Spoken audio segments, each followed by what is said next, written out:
안녕하세요. 용의자와의 수사반장 권미란입니다. 오늘 수사를 해주실 두 분 소개하겠습니다. 토마토 투자자문의 박한샘 운용역과 토마토 투자클럽 김대복 전문가입니다. 안녕하세요. 네, 안녕하세요. 네, 반갑습니다. 오늘 장에서 새 용의자 소환하겠습니다. 오늘 장 첫 번째 용의자는 바로 네이버입니다. 두 번째 용의자 포스코 플랜텍. 세 번째 용의자 한국항공우주입니다. 첫 번째 용의자 네이버의 알리바이. 오랜만에 알리바이를 들고 찾아온 이 용의자 실적을 거론하고 있습니다. 3분기 실적 개선이 전망된다. 추세 전환을 시도하고 있다. 진실일까요? 네, 네이버 참 오래간만에 용의자로 나왔네요. 3분기 실적 개선 전망 사실입니다. 그리고 근데 항상 성장성에 비해서 실적이 좀 부진하지 않았습니까? 실적을 네. 만족시켜준 적이 기대감에 예. 비해서 사실 많이 부진했죠. 그렇지만 이게 이제 어떻게 보면 이런 거거든요. 네이버 같은 주식은 그러니까 국제 수학 올림피아드 나가서 1등을 했어요. 2등을 했어요. 그런데 1등 못했다고 꾸짖는 거하고 똑같습니다. 야, 너 수학 그것밖에 못하냐. 그러니까 3분기 실적 개선 전망 이렇게 나오는데 일단 재무제표 한번 잠깐 보시겠습니다만 실적은 너무 탁월합니다. 전 세계에서 사실 이런 회사가 없다고 저는 봐요. 미국에 있었다면은 이미 뭐 삼성전자를 위협할 만한 그런 회사가 됐을 거라고 보는데 그래서 추세 전환을 시도한다라고 이야기가 나오는데 추세 전환 시도까지는 좀 아니더라도 실적 한번 잠깐 보겠습니다. 위에서 세 번째 줄이죠. 맨 왼쪽에 매출액. 두 번째 영업이익인데 금액이죠. 세 번째 금액 영업이익률인데 퍼센트예요. 2013년도에 22%. 2조 2천억 매출액에 5천억 수익입니다. 제가 가지고 있었던 이미지보다 뭐 마진도 좋고 네. 예. 그리고 뭐 성장도 이렇게 그렇죠. 2014년도에는 네. 무려 30% 성장했어요. 매출액이. 영업이익률이 그런데 더 성장했습니다. 27%. 그러니까 매출이 늘어날수록 고부가 가치로 늘어나는 아주 그 탁월한 회사라는 게 나와요. 2015년도에는 이번 연도에는 3조 원 매출액에 여전히 23% 이제 분기별로는 1조 5천억이니까 3조 원 이상 나올 걸로 보여지고 23%의 영업이익률입니다. 탁월하죠. 뭐 페이스북이라든가 구글한테 결코 뒤지지 않는 그런 영업이익률이라고 볼 수 있는데요. 문제는 뭐냐면 이 영업이익이 이렇게 탁월한데도 불구하고 주가는 조금 약간 다른 이야기입니다. 그래서 주가는 아까 말씀드렸던 것처럼 라인의 상장이라든가 네. 성장성에 포커스가 맞춰져 있어요. 네네. 그러다 보니까 그런 기대감들이 너무 크지 않았나. 그럼 그 포커스가 이제 바뀔 수 바뀌진 있다. 그러니까 이제 말씀이신가요? 수익률은 좋은데 네. 조금 더 뭔가 사람들이 요구하는 거죠. 그러니까 국제 올림피아드 전 세계에서 2등하는 걸 원하는 게 아니라 1등을 네네. 원하는 거거든요. 그래서 다행스러운 것은 지금 매출액이 한 1.9%의 영업이익률이 13%가 더 증가할 것으로 3분기 예상돼가면서 오늘 좀 올라왔습니다. 그런데 그것에 대한 조금 포커스가 어디에 있냐면 신서유기라고 해갖고 나영석 PD가 이번에 한 게 있어요. 근데 그게 인터넷으로만 하는데 네이버에서 동영상 플랫폼으로 보여주는데 4,200만 건을 지금 봤기 때문에 앞으로 이제 그런 1, 2, 3들이 나와가면서 좀 더 늘어날 걸로 보여집니다. 여기까지가 정상적인 수사 방법입니다. 자, 그런데 저는 용의자 프로그램을 보시는 시청자분들한테 한 가지 좀 팁을 드리고 싶어요. 뭐냐면 용의자를 검거할 때 용의자도 정상이고 수사관도 정상입니다. 그러니까 정상적인 사고방식을 IQ를 갖고 있다면 용의자가 얼마든지 속일 수 있다는 얘기죠. 자, 그런데 여기서 여러분들 재미난 것이 3분기 실적 개선 전망. 만약에 어떤 세력이 이걸 미리 알았다면 대처를 했겠죠. 과연 그걸 알아할 수 있었을까? 라고 생각하실지 모르겠지만 제가 수사한 바에 따르면은 미리 아는 세력이 있었다고 보여집니다. 자, 그거 한번 잠깐 증거자료 한번 보겠습니다. 두 번째 증거자료 한번 보여주시죠. 네이버의 일별 공매도 세력입니다. 숫자가 이제 많이 복잡하지만 이거 가운데 것만 보세요. 공매도량이라고 있죠. 9월 달 거에서 보면 최근 거부터 나왔습니다. 9월 30일, 9월 25일, 24일. 만주, 18,000주, 11,000주 쭉쭉쭉 공매도가 계속 하루에 이렇게 때린 거거든요. 근데 특정하게 여기 3일간 580, 730, 470 갑자기 두 자리 1,000주, 5,000주씩 때리다가 갑자기 확 줄어들었죠. 9월 14, 15, 16일 날이에요. 공매도 세력이 저때 알고 더 이상 안 때렸습니다. 공매도를. 47만 원, 뭐 46만 네, 원대를 저쪽으로. 그 다음 차트 한번 잠깐 보겠습니다. 그런 이제 일봉 차트를 한번 보여드릴게요. 네이버의 일봉 차트입니다. 제가 표시를 한번 해왔죠. 예, 평균 매수 단가, 공매도 단가가 47만 5천 원이에요. 제가 반장님께 한번 여쭤보겠습니다. 아까 25%의 수익을 나는 그런 회사예요. 아무리 실적이 안 좋고 주가가 떨어졌다 해도 거기다 대고 공매도 칠 수 있는 세력이 엄청난 정보력이 아니면 간담이 떨려서 못하겠죠. 석방하십니까? 그런데 그 공매도 세력이 때리다가 멈춘 지점이 바로 이 점입니다. 그래서 미리 알고 설적이 좋다는 걸 알고 움직였다는 얘기죠. 제가 봤을 때는. 그래서 이런 종목을 접근할 때는 그런 면에서 봤을 때 약간 석방성 상승이 좀 유력해 보입니다. 그러나 저는 석방하고 싶지는 않아요. 아직까지는. 그냥 반등을 이용해서 조금 더 반등은 좀 더 나온다라고 보되 석방까지는 아니고 석방성 조금 관리 매매 종목으로 그렇게 좀 놔두도록 즉 관찰 대상 종목으로 위험 종목으로 분류하겠습니다. 네, 김대북 전문가님, 이 네이버가 실적보다는 그 성장 폭의 기대치가 높다라든지 라인의 IPO 부분에 있어서 주가가 많이 집중했던 것 같아요. 그래서 주가가 좀 많이 부진했습니다. 하지만 이제는 포커스가 확실히 실적으로 이렇게 성장하는 기업에 대한 프리미엄이 가능할지 어떻게 판단을 해야 될까요? 일단 그러니까 이제 실적에 대한 기대감이 예전에는 굉장히 높았고, 이제 기대치가 많이 떨어진 건 사실이죠. 라인을 보는 네이버를 보는 시장 흐름은 결국은 이제 핵심은 이거입니다. 마케팅 비용이 얼마나 절감이 될 거냐, 그리고 또 우리가 기대하고 있는 라인의 성장성에 대한 의구심을 얼마나 풀어줄 거냐, 이거인데, 예, 이런 것들이 이제 실적의 개선으로 조금은 나오지만 아직까지는 부족한 점이 있다, 이렇게 보겠습니다. 먼저 3분기 영업이익은 1,890억 정도로 생각하고 있어서 2분기보다는 상당히 개선이 됐습니다.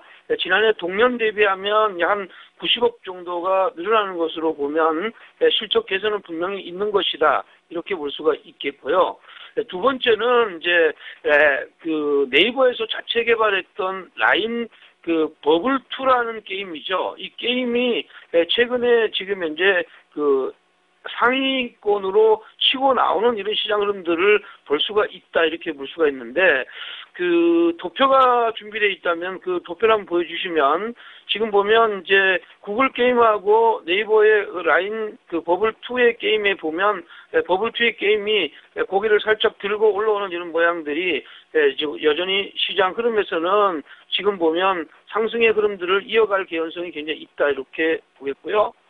마지막이죠. 마지막은 이제 지금 현재 TV의 캐스트의 어떤 성장성, 그러니까 동영상 플랫폼의 성장세가 돋보인다. 9월 달부터 실시했던 동영상 서비스, 이것이 지금 현재 신서유기의 어떤 조회수가 한 달 만에 4,200만 건이 기록됐는데, 이것은 어떤 새로운 성장에 대한 기대감이라고 이렇게 볼 수가 있겠고, 이것이 어떻게 보면 라인의 성장을 한 단계, 네이버의 성장을 한 번 더 끌어올리는 역할을 할 수가 있다, 이렇게 보겠습니다. 보시는 표와 같이 지금 현재 예전에 이제 멤버들이 이제 다시 다 이렇게 모여 있는 이런 흐름들인데, 지금 최근 들어와서 상당히 각광을 받고 있다, 이렇게 볼 수가 있고, 지금 현재 이제 나피디의 작품이기 때문에 초반에 이렇게 아주 강력한 이런 흐름들로 이어가고 있지만,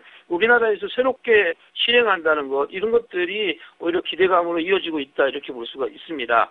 자, 그럼에도 보고 지수가 지금 현재 일단 기본적으로는 9월달 들어서 3단 상승을 합니다. 양봉하고 한번 쉬었고, 또 양봉 올리고 또 쉬고, 이번에 오늘 양봉을 끌어올리는 이런 시장 흐름이 분기의 이동평균이라고 할 수 있는 60일 이동평균선을 넘어서는 이런 자리가 3단 상승을 통해서 이루어졌는데, 통상 보면 양봉하고 나서 5일 내지 7일 정도의 어떤 조정 기간을 거치면서 움직였다는 점을 감안하면 지금 당장 이것을 따라가는 것은 부담이다, 이렇게 볼 수가 있겠고요.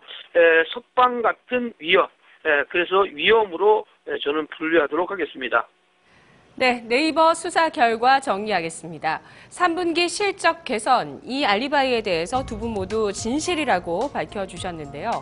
향후 성장성에 대한 기대감이 존재하지만 동시에 의구심도 여전히 남아있다는 점 이야기를 하고 있습니다. 또 이 공매도 세력의 흐름을 봤을 때 저점을 찍고 반등하는 구간에 이들이 충분히 또 수익을 누렸다는 관점에 있어서 증거 불충분한 대목이 있다. 추세 전환 시도에 대해서 두 분 모두 아직은 다소 증거 불충분한 부분이 있다고 이야기해 주셨는데요. 긍정적인 관점도 녹아 있었지만 두 분 모두 위험으로 분류해 주셨습니다. 네이버의 시간을 좀 많이 할애했네요. 빨리 두 번째 용의자 만나보겠습니다. 두 번째 용의자 포스코 플랜텍. 그의 알리바이는 워크아웃, MOU 체결, 경영 정상화 기대된다. 네, 워크아웃을 하게 되면 일단은 뭐 어떤 네. 과정을 거치는 건데 정상화에 대한 기대까지도 빨리 반영을 하네요. 정상화에 대한 기대를 하는 것은 맞습니다. 왜냐하면 어차피 썩어도 준치라고 포스코예요, 계열사. 그러다 보니까 그것에 대한 기대감을 갖는 건 맞는데요. 채권단 입장에서 굳이 기존의 주주들을 도와줄 수 있는 새로 수혈을 해서 자신들이 손해봐가면서 할 필요가 없겠죠. 즉 채권과 주식은 전혀 다른 성향이거든요. 주식 투자자는 회사의 어떻게 보면 주인이고 채권단은 돈을 꿔준 사람의 입장이죠. 따라서 저는 이 워크아웃을 해가면서 감자가 한 번 더 이루어질 거로 보여집니다. 뿐만 아니라 채권단들이 출자한 돈을 주식으로 출자 전환하는 그래서 출자 전환식 유상증자 반드시 있을 걸로 보여지고, 그렇다고 본다면 아무리 못해도 20대 1 이상의 감자 효과, 많게는 100대 1 이상까지도 바라봅니다. 따라서 지금 이 주식을 반등한다고 해서 건드리면 안 된다고 봐야 되겠죠. 대표적인 예가 STX 그룹이라든가 그 전에 충분히 그런 회사들이 많이 있었죠. 반면에 이런 회사들은 감자나 유상증자 이후에 접근하는 것이 맞다고 보여지고요. 재무제표 한번 잠깐 보겠습니다. 그러한 증거로서 재무제표를 한번 잠깐 본다면은요. 매출액이 6천억 2013년도, 작년 6,200억. 자, 그런데 단기 순이익 금액이 마이너스 900억, 2,700억, 2,100억이에요. 유보율 다 까먹었습니다. 마이너스 100%죠.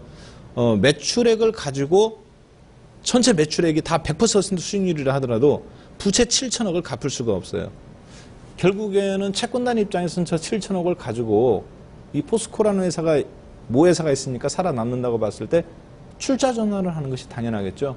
당연히 감자를 불을 보듯 뻔하다고 보여집니다. 워크아웃 결정된 수순은 바로 그런 것은 합의라고 보고, 저는 오히려 반등을 이용해서 매도, 그리고 나중에 유상증자까지 마무리 짓고 나서 그때 접근한다. 따라서 체포하도록 하겠습니다. 네, 김대복 전문가님은 포스코 플랜텍 어떤 증거를 수집하셨습니까? 예, 비슷한 내용입니다. 오늘 내용들이 많이 비슷해지는데, 워크아웃을 한다는 얘기는 결국은 채권단 중심으로 기업 회생을 한다는 얘기인데, 이 회사는 사실은 지난해 5천억 정도의 그 포스코에서 유상증자를 통해서 정상화를 했던 기업이죠. 그럼에도 불구하고 실패했는데, 이게 지금 현재 사실은 특혜 논란이 굉장히 앞으로 있을 것으로 보이고요. 감자 필수적으로 될 것 같아요. 그렇다면 현재 포스코 플랜텍, 예전에 이제 성진 지오텍 같은 경우에는 지금 현재 인수 때부터 특혜의 시비가 있었지 않았느냐. 돈을 그렇게 많이 투자했는데도 불구하고 정상화를 시키지 못했는 이런 흐름들이라면 이건 분명히 문제가 있다 이렇게 보이고요. 저는 지금 현재 흐름에서 접근하는 건 절대 반대이다 이렇게 보겠습니다. 두 번째는 이 종목의 지금 현재 수급 상황입니다. 먼저 이제 회사가 지금 현재 워크아웃을 들어간다는 것은 기업을 분석할 필요는 없다 이렇게 볼 수가 있고요. 지금 현재 수급이 중요한데, 수급을 보면 3개월 동안에 수급을 보면 개인들만 계속 매수하고 있죠. 최근에 지금 현재 표에서 보시는 수급표에서 보시면 개인들이 이제 파란색인데 약 지금 3개월 동안 약 50만 주 정도를 매수했고, 아래에 붉은색 표시가 되어 있는 것이 외국인입니다. 외국인들 같은 경우는 약 49만 주 정도를 매도했고, 기관들은 10,000주 정도 매도했는데 개인들만 계속 사는 이런 시장 흐름입니다. 그렇다면 이 시장 흐름은 이 흐름은 추가적으로 어떤 변화 나올 것을 기대하기 어렵다 이렇게 보였고요. 이 흐름을 전부 봤을 때 증거 불충분이다. 그래서 이 종목은 체포하도록 하겠습니다. 네, 포스코 플랜텍 수사 결과 정리하겠습니다. 포스코 그룹 자체가 좀 다들 어렵네요. 포스코 플랜텍은 가장 더 어려운 기업으로서 현재 이제 워크아웃에 대한 MOU를 체결한 상태인데요. 이전에도 기업 개선 작업이 있었지만 이것이 쉽지 않았다. 또 이 워크아웃 작업에 들어가면서 감자와 유상증자라는 과정을 거치는 것은 예견된 수순이라고 두 분 모두 증거를 제시하고 있습니다. 사실 뭐 이런 기업 개선 과정에서 불확실한 부분도 있겠지만 이렇게 확신을 가지고 그 내용에 대해서 얘기할 수 있다는 부분은 또 충분히 여러분들께서도 참고를 해보셔야 될 것 같은데요. 두 분 모두 포스코 플랜텍 검거 의견 주셨습니다. 네, 어떤 과정 이후에 다시 접근할 포인트를 찾아보자는 의견이었고요. 세 번째 용의자입니다. 한국항공우주. 그의 알리바이. 사업 불확실성 우려가 과도하다. 주가 반등이 예상된다. 네, 정말 그 성장성에 대한 프리미엄이 높았던 독보적인 주가 상승이었지만 이제 정부 차원에서 추진하던 사업이 뭐 차질을 겪고 있다. 이게 진실인가요, 일단? 맞습니다. 진실은 맞는데 어떻게 본다면 오늘 용의자 3명 후보 중에 앞에 두 종목은 워낙 색깔이 좀 분명해요. 그래서 좀 전문 용어로 우리 이제 밑밥 까는 종목들이죠. 두 명의 용의자고, 이 시청자 여러분들께서 가장 헷갈릴 만한 용의자가 한국항공우주. 요런 주식에 또 헷가닥하거든요. 요거 지금 손이 마우스가 갈까 말까, 주문 넣을까 말까 하고 있어요. 왜냐하면, 사업 불확실성으로 인해서 주가 급락 과도한 게 맞습니다. 네. 그리고 급락도 과도했던 것도 맞고. 굉장히 과도했죠. 예. 그리고 주가 반등도 지금 시도하고 있어요. 예상이 아니라 현재 진행형이에요. 바닥에서. 그렇기 때문에 이거 지금 잡고 싶은, 손이 빠르신 분은 2, 3일 전에 잡았을 겁니다. 자, 그런데 저는 뭐 마음과 솔직하게 좀 강하게 체포하고 싶지만 체포성 위험으로 분류하겠습니다. 왜 그러냐면 사업 불확실성은 사실 이런 회사한테는 무의미합니다. 뭐 미국에서 해주든 안 해주든 그것은 이제 국방 사업이고 또 이것을 대체할 만한 회사가 전혀 없어요. 독점 회사입니다. 그렇기 때문에 사업 불확실성이 된다 하더라도 그 다음 것이 또 있거든요. 다시 또 시도해야 돼요. 석방성의 증거를 대주시는데. 그러니까 증거가 굉장히 좋아요. 그럼에도 불구하고 저는 이 회사의 본질의 문제가 아니라 수급의 문제가 있다고 봅니다. 그렇게 보는 이유는 그동안의 미래 수익이 다 땡겨서 이미 주가에 반영됐다는 거죠. 그리고 주포는 이미 털고 나왔어요. 자료 한번 잠깐 보겠습니다. 뭐 연간 재무제표는 생략하고요. 두 번째 한번 그냥 차트, 기관 일별 누적 현황으로 바로 건너가죠. 두 번째 한번 자료 한번 보시죠. 예. 지금 제가 표시했는데 A, B, C입니다. 아래쪽은 주가예요. 위쪽은 기관이 일별 기준으로 그동안 이 주식을 사고 파는 것을 누적시켜 본 겁니다. 3만 원대에서 기관이 계속 팔다가 그 전에 더 이상 안 팔고 이제 계속 매수하죠. 누적이니까 A 지점 3만 원에서부터 계속 매집합니다. 어디까지 매집하느냐? 5만 원대까지 매집해요. 5만 원에서 7만 원 오는 동안에 수익 실현합니다. 7만 원에서 더 이상 안 팔죠. 다시 재매집합니다. 그리고 나서 다시 파는데요. A 지점, B 지점, C 지점이 누적 기준으로 똑같아요. 이게 누구 거냐? 기관 겁니다. 그러니까 기관은 3만 원에 사가지고 7만 원 이상에서 다 팔았어요, 사실. 그것도 한 번 팔고 두 번 팔아먹고 정확하게 이 지점에서 다시 반등 나오죠. 어떤 의미로 해석해야 되냐면 이 주식은 실적의 문제가 아니에요. 어차피 실적은 앞으로 계속 좋아집니다. 제가 봤을 때. 사업이 무산됐다 하더라도 독점 사업이니까. 문제는 저 주식을 3만 원에서 10만 원까지 땡긴 세력들이 더 이상 살 마음이 없다는 거예요. 현 시점에서는. 저는 그렇기 때문에 잠깐 반등이 나온다 하더라도 뭐 10만 원대도 여러분들한테 강력 매도를 외쳤었습니다만 나중에 조금 더 빠진 다음에 그때 한번 재매집 타이밍 다시 한번 말씀드리도록 하겠습니다. 일단은 알겠습니다. 체포성 위험 종목입니다. 네, 오늘 말씀들을 들어보니까 지금 실적 시즌을 앞두고 있는 가운데거든요. 근데 실적이 분명히 좋아질 기업에 대해서도 분명히 조심할 대목이 있는 용의자들이 또 있는 것 같습니다. 네, 이런 부분들이 또 오늘의 교훈이 될 것 같은데 김대복 전문가님은 어떤 증거 가지고 오셨습니까? 네, 저는 뭐 사업의 불확실성이 좀 과도하게 시장에 반영됐다 일단 이렇게 보겠습니다. 한국 항공우주를 보는 핵심은 이건 것 같아요. 그게 로키드 그러니까 마틴에서 레이더 기술을 포함한 4대 기술을 이전하는 것들을 모르고 계약했느냐, 모르고 지금 현재 진행했느냐, 이런 것이고, 만약에 또 이런 지원했던 이런 흐름들을 만약에 거부했을 때, 거부하면 우리가 성장하려고 하고 있는 보람의 이 사업, 미래 전투형 사업을 포기할 것이냐, 이렇게 봤을 때 이 두 가지의 핵심의 답이 들어있다, 이렇게 볼 수가 있습니다. 첫 번째는 이제 KF-X 사업 자체가 지금 현재 과도하게 이게 핵심이 이제 아니다.